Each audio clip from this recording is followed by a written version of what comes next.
I love my smart home and I love my smart home products, and I love automating my home, my life, trying to simplify things both inside the house and outside the house, both for me, my wife, and, well, eventually the girls. When I first saw this product, I thought there's no way, this is too good to be true, because this is a big problem that we have in our household. Too many times we start the wash and then forget, and it sits in the wash for too long, and then we have to run it again. I will admit, there may have been a wash at one point where we did it 3 separate times before it even went in the dryer because we kept forgetting. I'm so happy we bought this product, and there's a lot of reasons why I want to discuss it with you, but seriously, you gotta check this thing out.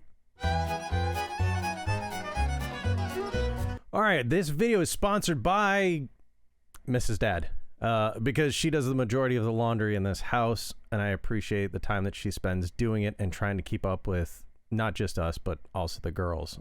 This is the LG, wait for it, WM3998 HBA 4.5 cubic foot front load washer and dryer. Yeah, one machine that does both. We started with this Samsung washer dryer. I have had it for probably close to 2 decades now. We're upgrading to this.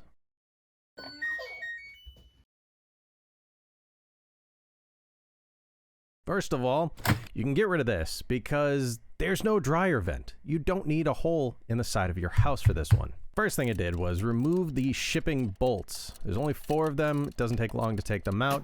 After that, you replace those 4 holes with some plastic clips that comes with it. Next, you take the water drain, and with the nice brace that they provided, you snap it in and place it right into the pipe. Gently tighten the hot and cold water. Now for the next part, I'm just going to be quiet.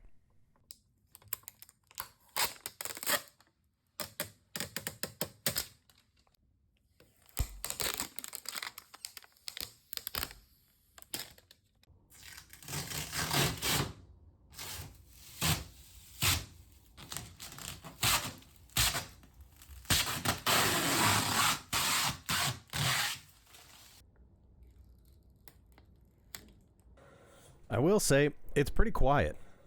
We've ran it before with our child in the room right next door sleeping, and she didn't hear a sound. So far, the only negative that I have seen is that the drying takes a bit longer than it did on a conventional washer dryer setup. I should also mention, I haven't tried the turbo dry yet. Also, you don't need a 30 amp outlet like you normally would on a dryer. You only need a normal 15 amp outlet. All right, I think I can get that down to a 4-minute video. Well, there it is.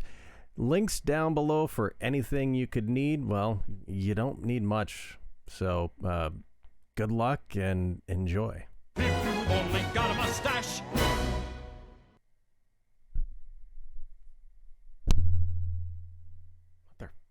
Go away.